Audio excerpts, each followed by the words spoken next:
私の体好きにしてええんやで。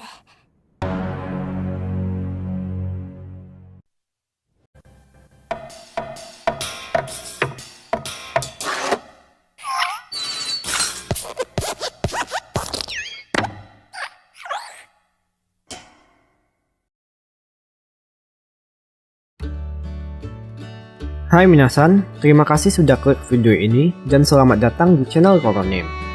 Oke, di video kali ini, Mimin bakal merangkum keseluruhan cerita dari anime Goku Koku no Brain Healer. Anime ini menceritakan perjuangan seorang siswa bernama Murakami Ryota untuk menyelamatkan sekelompok gadis yang dijadikan kelinci percobaan oleh pihak laboratorium, yang mana mereka hanya dapat bertahan hidup dengan mengkonsumsi obat-obatan khusus. Oke, seperti biasa, jika kalian suka dengan konten seperti ini, bisa klik tombol subscribe yang ada di bawah. Dan saya juga minta like-nya sebagai uang parkir. Tanpa banyak basa-basi lagi, langsung saja simak ceritanya. Lanjut. Di awal scene, kita akan melihat masa kecil Murakami bersama dengan temannya, yang ia panggil dengan sebutan Kuroneko. Tampak keduanya sedang mengamati langit menggunakan teleskop. Karena Kuroneko yang berkata kalau ia pernah melihat alien. Dan untuk membuktikan hal itu, esok harinya mereka berdua pergi ke lokasi yang dibicarakan Kuroneko. Namun, saat mau melewati bendungan, tanpa sengaja Murakami terpleset dan menarik tangan Kuroneko. Hingga mereka berdua jatuh bebas dari ketinggian yang cukup tinggi. Secara ajaib, Murakami berhasil selamat, walau mendapat luka yang cukup serius. Tapi beda halnya dengan Kuroneko yang langsung tewas.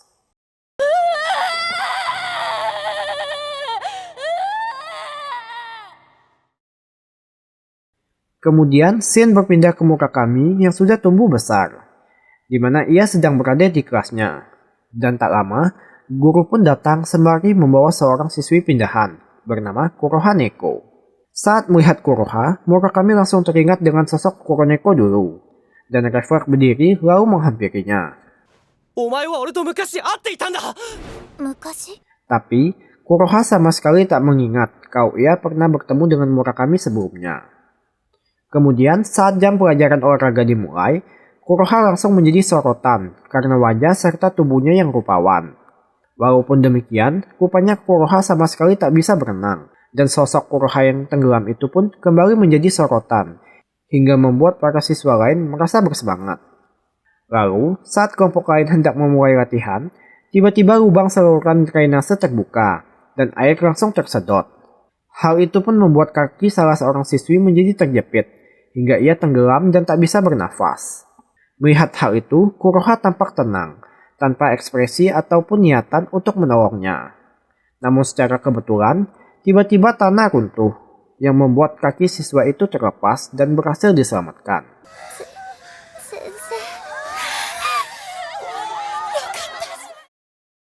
Singkat cerita, sepulang sekolah, Murakami mengunjungi lab observatorium tempat ia biasa memandangi bintang. Hal itu ia lakukan sebagai bentuk penembusan pada Kuroneko dulu, untuk menggantikannya mencari alien.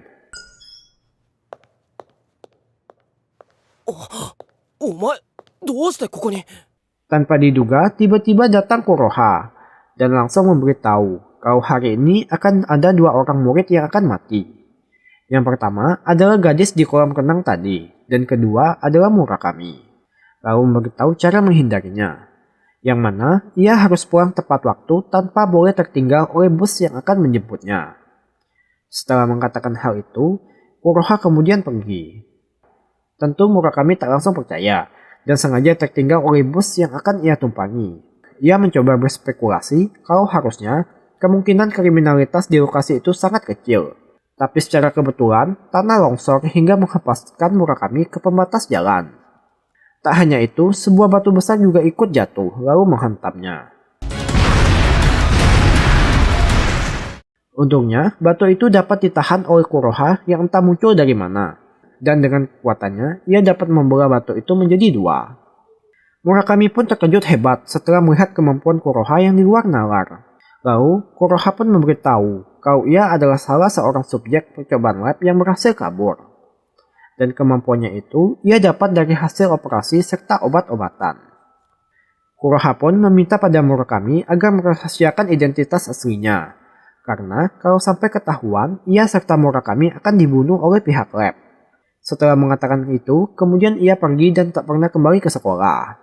Lalu, seorang guru mengutus Murakami untuk memberikan formulir serta panduan acara wisata yang akan diadakan minggu depan nanti ke rumah Kuroha. Karena kebetulan, alamat Kuroha dekat dengan lab observatorium Murakami. Singkat cerita, ia pun berangkat dan sampai ke sebuah desa yang sudah ditinggalkan. この声はクロハ。人を助けるぞキャーさっそう登場猫さんだ Tak diduga, rupanya Kuroha adalah gadis periang. Namun obrolan itu harus terhenti setelah Murakami mendengar suara aneh dari dalam rumah Kuroha. 人の声じゃないか。 Tapi sebelum Murakami dapat mengecek ke dalam, ia langsung dihentikan oleh Kuroha lalu mengusirnya. Namun, saat sudah di pintu keluar, ia pun teringat kalau masih belum menyerahkan formulir serta panduan dan memutuskan untuk kembali. Secara diam-diam, ia kemudian masuk ke dalam rumah. Dan di dalam sana, ia mendapati kalau Kuroha sedang berbicara pada seseorang.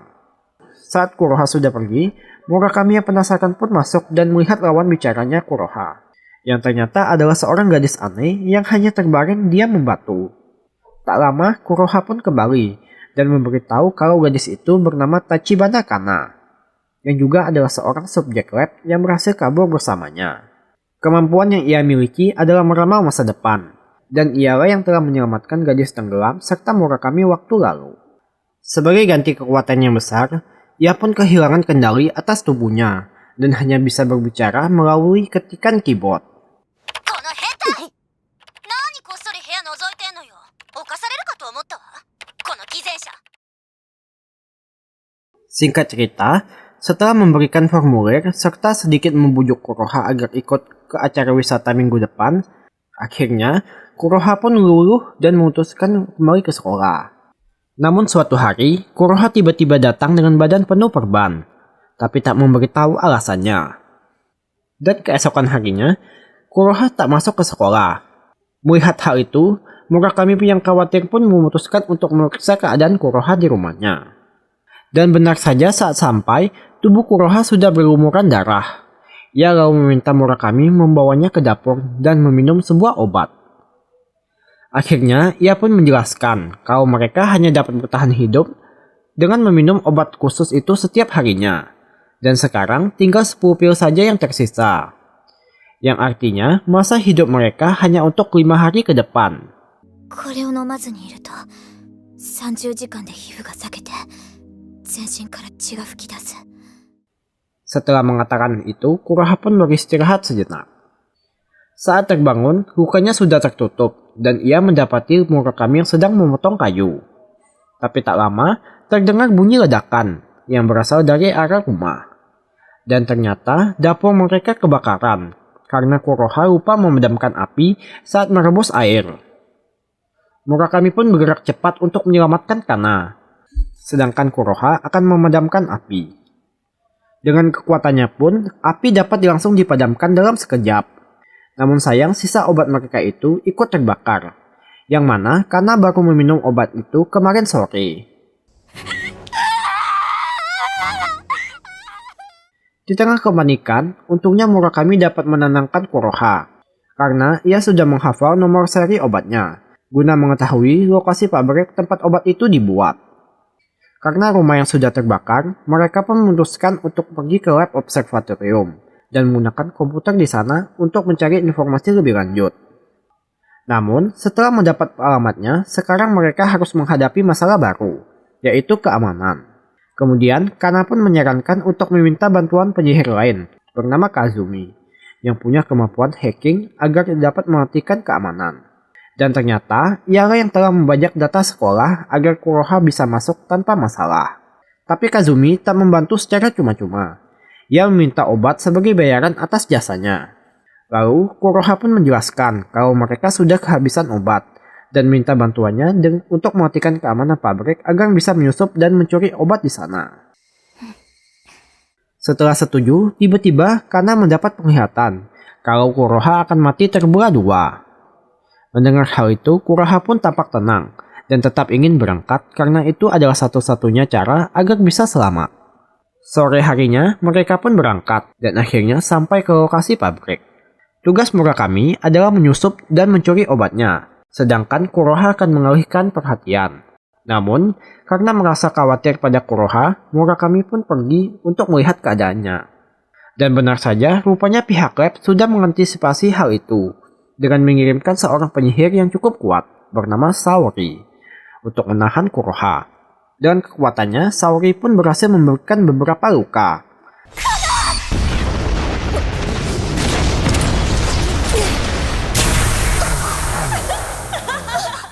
Dan tanpa sengaja, Murakami melihat tai lalat yang ada di dada Kuroha, tepat seperti punya Kuroneko dulu. Ia pun merasa bahagia mendapati Kuroha adalah Kuroneko yang masih hidup walau ingatannya hilang. Tapi kebahagiaan itu sirna setelah Saori menggunakan kemampuannya untuk menghancurkan Kuroha. Murakami yang syok melihat hal itu rupanya masih belum menyerah. Lalu ia menusuk jantung Saori karena teringat dengan ramalan Kana yang menyebutkan kalau Saori punya dua kemampuan. Yang pertama adalah kemampuan memotong. Dan kedua adalah untuk memutarbalikkan waktu atau kembali ke masa lalu. Alhasil Saori yang terpojok langsung menghabisi Murakami. Tapi karena lukanya semakin parah, ia pun memutuskan untuk kembali ke masa lalu. Akibatnya, Saori pun mencapai batas penggunaan kemampuannya dan tak bisa menggunakan sihir untuk sementara waktu. Oleh karena itu, Murakami dan Kuroha pun dapat dengan mudah mengamankan Saori. Tapi rupanya, hal itu sudah dilihat oleh pihak lab dari kamera CCTV dan langsung memutuskan untuk menonaktifkan Saori. Mereka pun tak bisa melakukan apa-apa selain meratapi tubuh Saori yang sudah mencair. Tapi tiba-tiba muncul makhluk aneh dari alat bernama harness yang ada di tengkuknya. Karena menakutkan, Murakami pun refleks lalu menginjaknya. Pada akhirnya, mereka pun berhasil membawa 2 kotak obat dan bergegas kembali ke tempat Kana. Untungnya di sana sudah ada Kazumi yang sudah membagi obatnya pada Kana, hingga mereka dapat bertahan. Setelah kejadian itu, Kazumi pun memutuskan untuk masuk ke sekolahnya Murakami dan bergabung ke klubnya sekaligus tinggal di sana. Shin berpindah ke Murakami yang sedang berkumpul bersama Kuroha dan yang lain. Tapi tiba-tiba datang seorang gadis bernama Takatori Kotori yang ingin bergabung ke klub mereka, di mana rupanya Kotori adalah seorang subjek lab. Hal itu bisa dilihat dengan adanya harness di tengkuknya. Namun, Murakami dan yang lain masih belum menyadari akan hal itu. Karena sudah terlalu banyak hal buruk yang terjadi, serta demi menyambut bergabungnya anggota baru, Murakami pun menyarankan untuk rehat sejenak, dengan mengajak mereka semua pergi melihat bintang.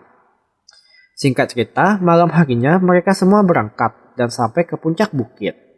Di saat Murakami memberikan teleskopnya pada Kotori, tanpa sengaja ia pun menyadari adanya harness di tengkuk Kotori. Dan di waktu itu juga, Kana langsung mendapat penglihatan, lalu memanggil Murakami. Ia pun memberitahu ramalannya, kalau Kotori akan membunuh Kuroha sembari tersenyum. Mendengar hal itu, Murakami pun terkejut, lalu perlahan menghampirinya. Kuroha serta Kazumi juga ikut berkumpul, lalu Kana memberitahu mereka semua tentang ramalannya. Otomatis, semua langsung terkejut, karena mungkin Kotori adalah penyihir yang dikirim oleh pihak lab untuk menangkap mereka. Tapi Kotori menyangkal akan hal itu.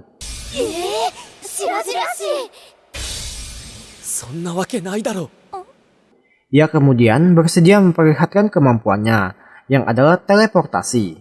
Namun, kemampuannya itu hanya dapat digunakan 1 kali sehari.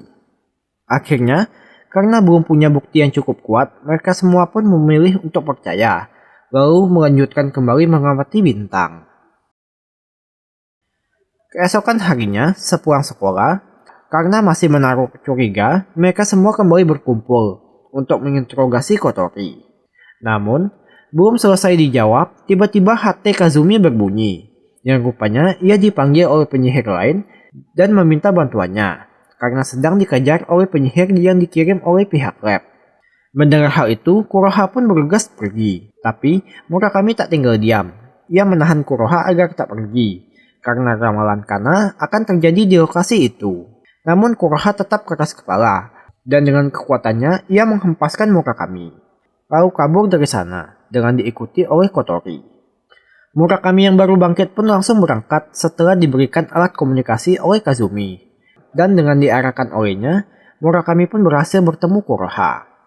Lalu Kazumi yang sudah meretas CCTV tampak terkejut dan langsung menyuruh mereka untuk bersembunyi, karena penyihir yang diutus lab adalah Kikako, yang punya kemampuan tembakan meriam. Murakami dan Kuroha pun hanya bisa bersembunyi, hingga Kikako berhenti lalu menembakkan meriam dari mulutnya ke arah tempat persembunyian teman Kazumi. 完全な兵器じゃないか。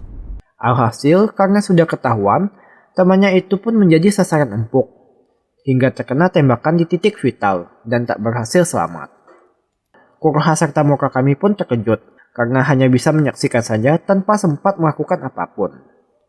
Namun saat hendak kembali, tiba-tiba datang Kotori dengan polosnya sambil memanggil-manggil nama Kuroha, yang otomatis perhatian Kikako langsung tertuju padanya. Kuroha pun langsung maju dan mengalihkan perhatiannya demi menyelamatkan Kotori. Tapi untungnya Murakami sudah memberitahu kelemahan Kikako, yaitu punya selang waktu antara tembakan pertama dan kedua, hingga serangan dari Kikako dapat dihindari oleh Kuroha. Saat perhatian Murakami terfokus pada Kuroha, tanpa ia sadari, rupanya Kotori sudah menghilang dan sedang mengikat tangannya ke sebuah tiang. Dengan maksud ia ingin bertukar posisi pada Kuroha dengan mengorbankan dirinya. Kemudian memberitahu kalau ia sudah kehabisan obat dan besok adalah hari terakhirnya hidup. 大丈夫だ。薬ならまだ少し余裕が。必要ありません。 Sedangkan Kuroha semakin terdesak karena Kikako yang sudah mulai terbiasa dengan pola hindaran Kuroha. Hingga akhirnya ia pun dapat ditangkap dan hendak dihabisi oleh Kikako. Namun untungnya, sebelum ditembak, ia berhasil diselamatkan oleh Kotori yang sudah bertukar posisi dengan Kikako, sesuai dengan rencana Murakami.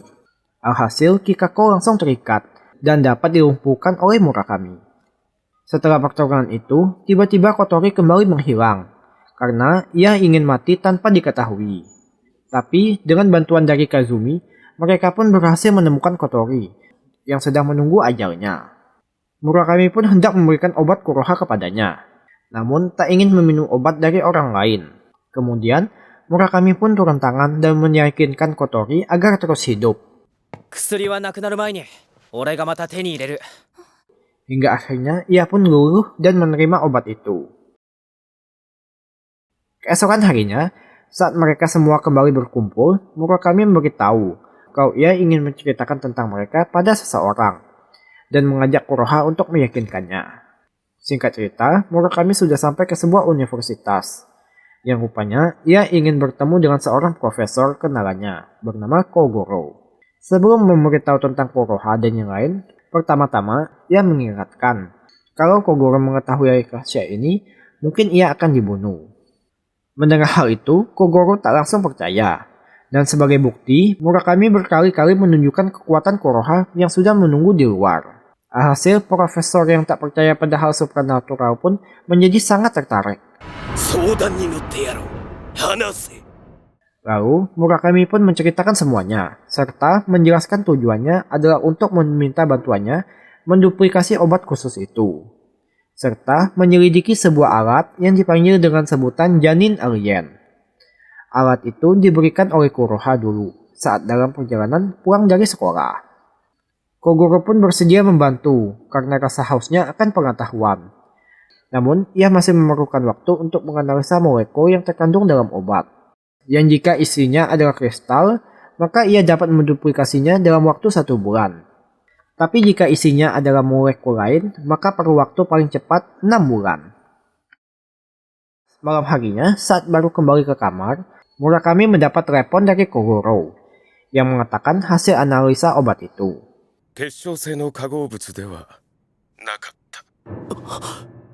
Namun sayang, molekul yang terkandung bukanlah kristal, hingga tak bisa diduplikasi dalam waktu dekat.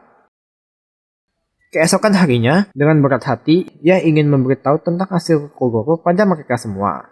Tapi saat sampai di lab, Kazumi serta yang lain ternyata sedang memakai bikini, karena cuaca yang sangat panas. Di sana juga, Kazumi sedang kebingungan karena mini komputernya sedang bermasalah. Murakami yang melihat hal itu pun mengajak Kazumi untuk ikut dengannya ke Akihabara besok demi mencari part pengganti.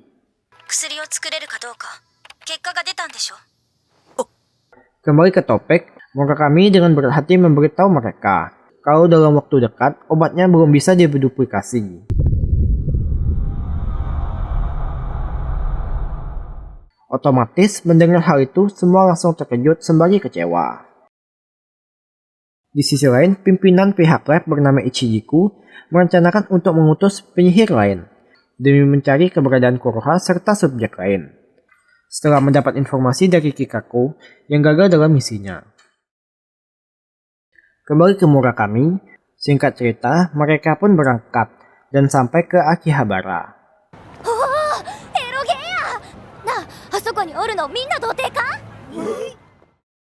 Pertama-tama, mereka pun pergi membeli part untuk Kazumi.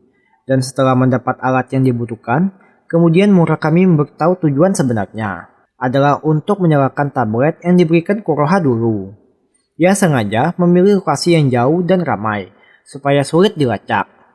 Namun, begitu alat itu dinyalakan, ia hanya menampilkan bahasa asing serta sebuah peta. Kazumi yang melihat bahasa itu langsung mengerti dan memberitahu artinya, yaitu bunuh semua penyihir dan kebenaran akan terungkap. Lalu Shin berpindah ke Murakami yang sudah kembali ke rumahnya. Tampak ia sedang berusaha mencari lokasi yang ditunjukkan oleh tablet itu. Tapi sedikit kesulitan. Dan tak lama terdengar bunyi bel rumahnya ditekan oleh seseorang. Yang rupanya Kazumi datang untuk membantu Murakami mencari lokasi peta itu. Dengan kekuatannya, dengan cepat ia dapat mengetahui lokasi peta itu. Setelah tujuan utamanya selesai, Kazumi lalu menggoda Murakami. Karena kesal, ia selalu mengolok ukuran dadanya. そんな揉めって言われても揉めないだろ。揉めろって言ってるだろ。私の体好きにしてええんやで。ごめん。 Tapi keduanya berhenti sebelum terjadi hal yang diinginkan. Tak terasa, waktu berlalu cepat. Hingga tanpa disadari, Kazumi sudah tertinggal bus terakhir. Kemudian, ia pun memutuskan untuk menginap saja di rumah Murakami. Yang kebetulan kedua orang tuanya masih belum pulang. Esok harinya, Murakami berangkat ke lokasi peta seorang diri. Hingga sampai ke sebuah gereja yang sudah hancur. Ia lalu mencoba bertanya ke seorang nenek penjual yang ada di dekat sana. Namun, seperti ada yang aneh dari sang nenek.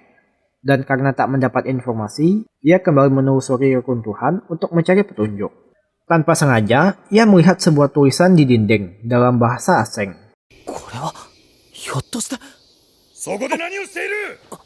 Namun tak lama, beberapa polisi tiba-tiba datang, lalu menangkapnya, padahal tak melakukan kesalahan apapun. Sebelum hendak dibawa ke kantor, untungnya datang Kuroha dan menghancurkan mobil polisi itu.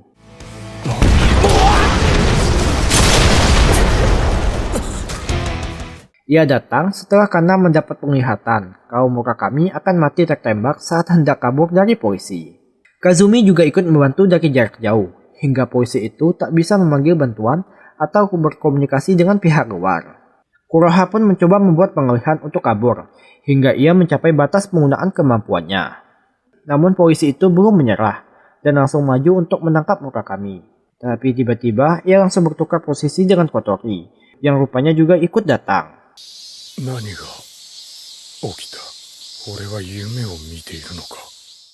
Pada akhirnya, mereka semua pun berhasil melarikan diri, dan Murakami mendapat sedikit petunjuk dari tulisan di dinding. Di sisi lain, bawahan Ichijiku mendatangi polisi yang melihat secara langsung kemampuan Kuroha dan yang lain, di mana mereka meminta penjelasan terkait kasus yang terjadi kemarin. Lalu, perwakilan lab itu memanggil seseorang yang tak lain adalah penyihir juga, dengan kemampuan mencuci otak. Alhasil, ingatan para polisi di sana pun dapat dimanipulasi, hingga mereka lupa tentang Kuroha dan yang lain.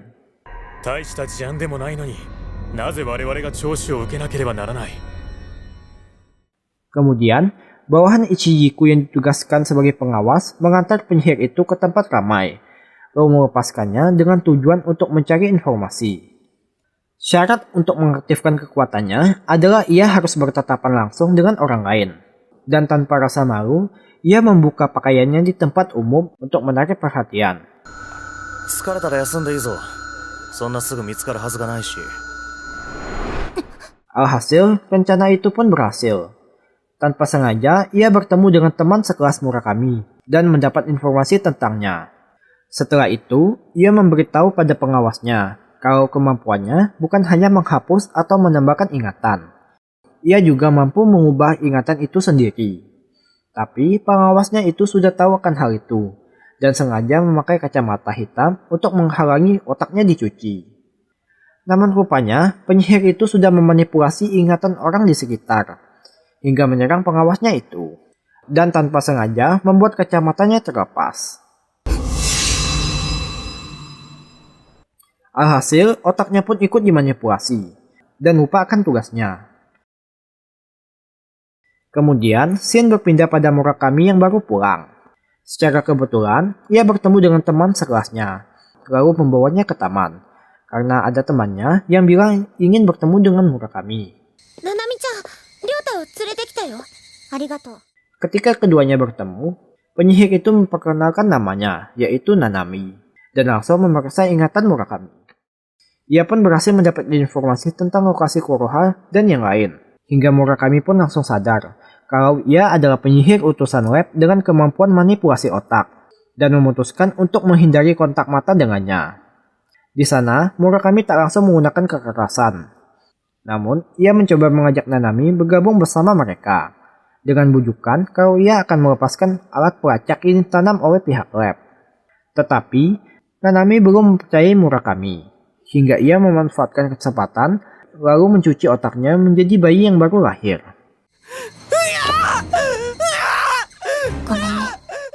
Setelah Nanami pergi, secara ajaib Murakami bangkit, yang ternyata ia sengaja berpura-pura untuk mengecohnya. Hal itu bisa terjadi karena ingatan Murakami yang tajam dan menjadi kebal terhadap serangan Nanami. Ia pun bergegas memberitahu Kuroha dan yang lain kalau mereka sedang diincar.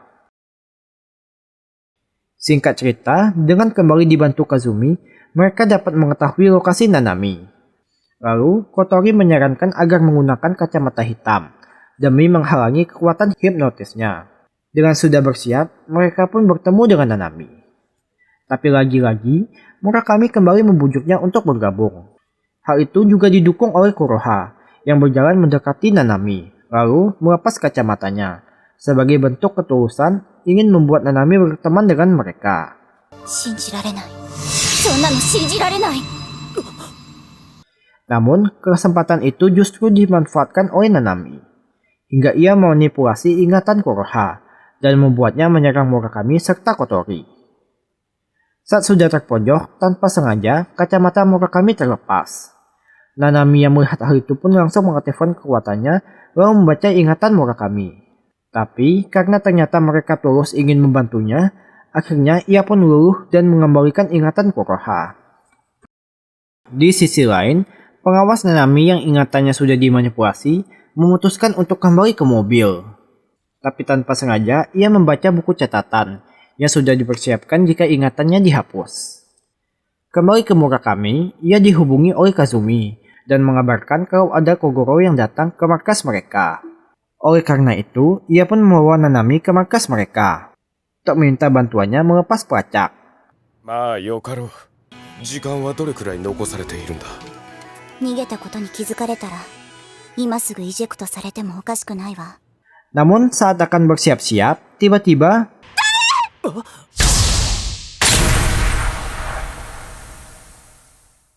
harnas yang ada di tengkuknya dilepas oleh pengawasnya yang sudah sadar melalui kendali jarak jauh.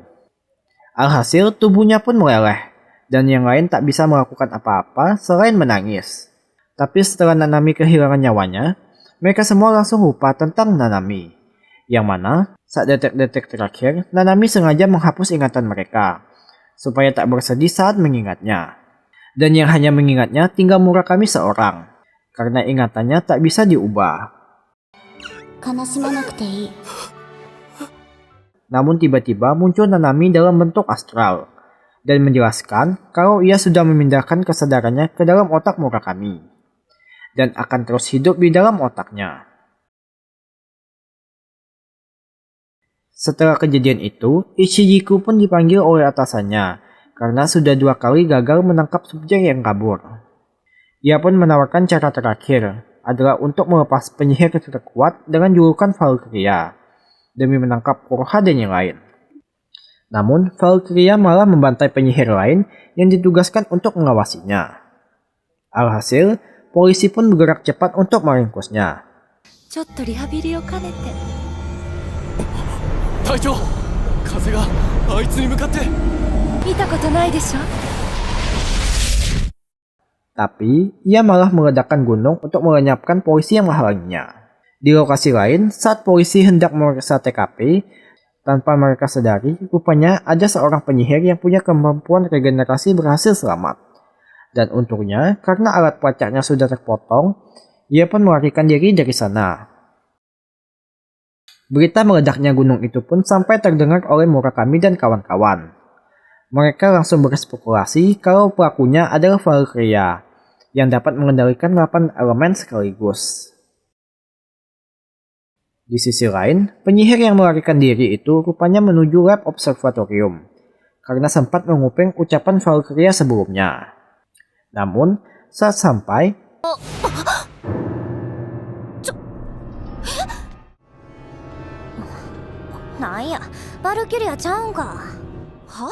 mereka semua berpura-pura sekarat kehabisan obat untuk mengecoh Valkyria.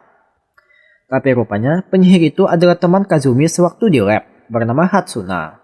Lalu Kazumi pun memperkenalkan Murakami kepadanya, yang selama ini membantu mereka. Hatsune yang mendengar hal itu pun menjadi tertarik dan sengaja mengetes keseriusan Murakami. Ia sengaja meminta Murakami menolongnya dengan naik ke tempat tinggi.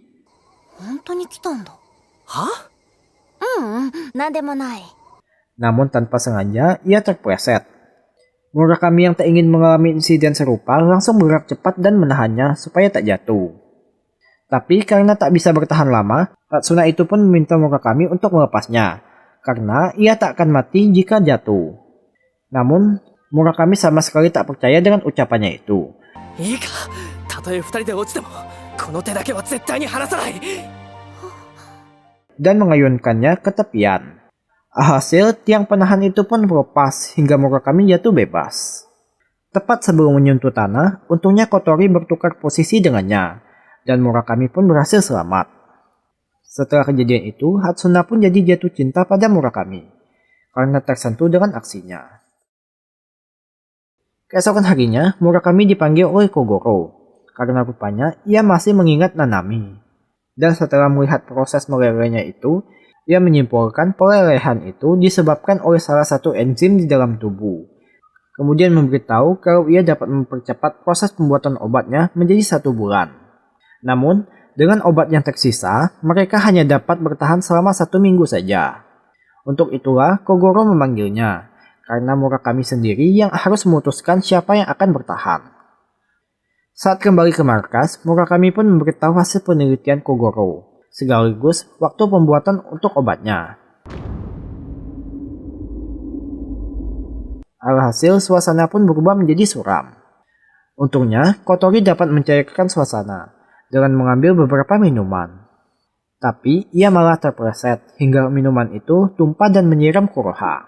Secara refleks, ia langsung melepas baju Kuroha. Dan tanpa sengaja, Murakami melihat tai lalat yang ada di dadanya. お前、やっぱり黒猫だったんだ。村上くん。 Ia pun menangis bahagia karena mengetahui Kuroha yang masih hidup. Namun, kebahagiaan itu sirna setelah ada sebuah helikopter lab mendekat. Serta tiba-tiba muncul Valkyria, yang wujudnya mirip sekali dengan Kuroha. 久しぶりね、猫。 Lalu muncul juga Ichijiku, yang ternyata tujuan utamanya adalah menangkap Kotori. Murakami yang tak punya pilihan lain pun diam-diam mengaktifkan tabletnya, dengan harapan akan datang bantuan. Sedangkan di belakang, Hatsuna sedang mengendap-endap untuk memencet harness yang ada di belakang Valkyria. Murakami yang menyadari hal itu pun mencoba mengalihkan perhatian. Hingga saat mendapat celah, Hatsuna langsung maju. Namun tanpa diduga, ternyata harnas Valkyria berbeda dengan milik mereka. Alhasil ia pun langsung dikalahkan. Kemudian, Ichijiku memerintahkan Valkyria untuk membunuh Kuroha agar tak membuang waktu lagi.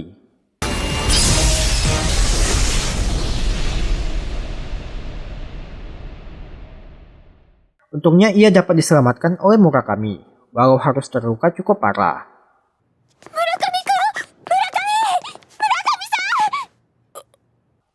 Di ambang sekarat, muncul Nanami dan memberitahu kalau penyihir terkuat adalah Kotori serta Kuroha, serta cara untuk membalikkan situasi, yang mana ia harus menekan tombol atas yang ada di harnessnya Kuroha. Namun dengan peluang keberhasilan 0,1%. Di detik-detik terakhirnya, ia pun memberitahu mereka, tapi tetap saja ia tak mampu melakukannya. Lalu, Valkyria pun hendak menghabisi mereka semua. Namun tiba-tiba, sihirnya menghilang, dan muncullah kelompok asing di waktu yang tepat. Mereka terpanggil setelah mendapat sinyal dari tablet Murakami, di mana mereka membawa seorang anak yang punya kemampuan untuk menetralkan semua sihir, hingga Ichijiku dan Valkyria lah yang sekarang terpojok. Tapi Ichijiku mengeluarkan pistol yang ia sembunyikan dan menembak anak itu, hingga mereka berhasil kabur dengan membawa Kotori. 着かすった程度であんたマジ使えないわね。うるさい。 Walau Kuroha dan yang lain berhasil selamat, mereka hanya bisa bersedih karena Murakami harus menghembuskan nafas terakhirnya. Di tengah-tengah tangisan mereka, datanglah Hatsuna yang sudah sembuh. Ia pun memutuskan untuk menyembuhkan Murakami dengan mengorbankan nyawanya sebagai gantinya. Dengan kerja keras mereka, akhirnya Murakami pun kembali dari kematian. Lalu, kelompok asing itu menjelaskan tujuannya adalah untuk membunuh Kotori. Karena jika makhluk yang ada di tengkuknya menetas, maka bumi akan mengalami kehancuran. だから高取小鳥を殺すために輸送車を襲撃したんだけど失敗してしまった。 Murakami yang baru bangkit itu pun mencoba bernegosiasi untuk membawa mereka semua ikut. Sebagai gantinya, ia akan melacak keberadaan Ichijiku menggunakan kemampuan Kazumi. Dan kelompok itu pun setuju dengan tawarannya. Lalu, Kazumi pun serius menggunakan kemampuannya, yang mana ia akan berhadapan dengan penyihir lab yang punya kemampuan serupa dengannya. Dan akhirnya, dengan susah payah, ia pun berhasil mendapat lokasi Ichijiku, hingga mereka langsung berangkat.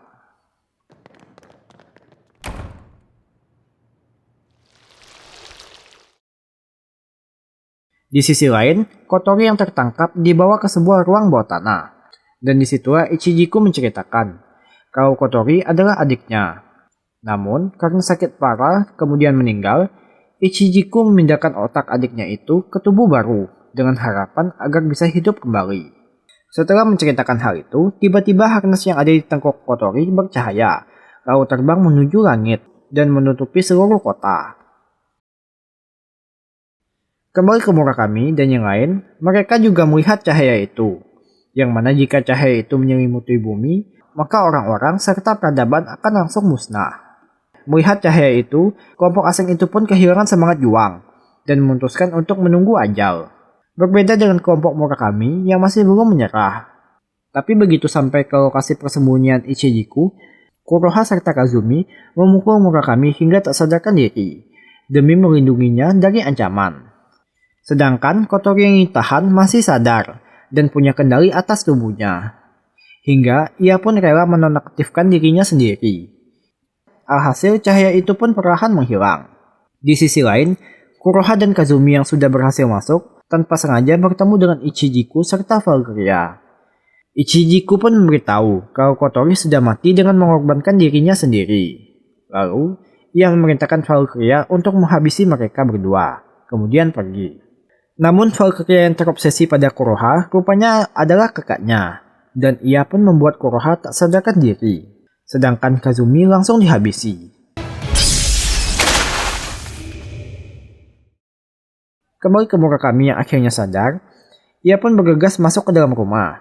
Dan dengan dibantu oleh Nanami, ia sampai ke tempat Kotori yang sedang sekarat. Lalu, Kotori pun mengucap salam perpisahan, sekaligus menitipkan pesan pada kakaknya, agar tak menyakiti orang lain. 今までありがとうございました。 Kemudian meninggal. Murakami yang melihat hal itu menjadi sangat sedih, tapi ia harus tegar dan melanjutkan pencarian Kuroha serta Kazumi. Singkat cerita, ia berhasil menemukan Kazumi yang sedang sekarat. Tapi Kazumi meminta Murakami untuk meninggalkannya dan segera menyusul Kuroha yang ditangkap oleh Valkyria. Dengan berat hati, Murakami pun berangkat meninggalkan Kazumi yang sedang sekarat seorang diri. Shin berpindah ke Valkyria yang sudah keluar, lalu bertemu dengan Ichijiku. Namun, karena belum membunuh Kuroha, Ichijiku pun berniat untuk menonaktifkan Kuroha seorang diri. Untungnya Murakami datang di waktu yang tepat, disertai Kuroha yang kembali sadar. Tapi tetap saja mereka bukan tandingan bagi Valkyria yang ada di sana. Dan secara tak terduga muncul karena yang sudah bisa bergerak. Ia pun memberitahu kalau Hatsuna yang sudah berhasil bangkit telah menekan tombol atas harnessnya, hingga ia dapat bergerak dan sebagai gantinya ia kehilangan kekuatan untuk meramal. Dengan kemunculan Kana pun tak membuat situasi berubah. Lalu Kuroha pun nekat untuk menekan tombol atas harnessnya.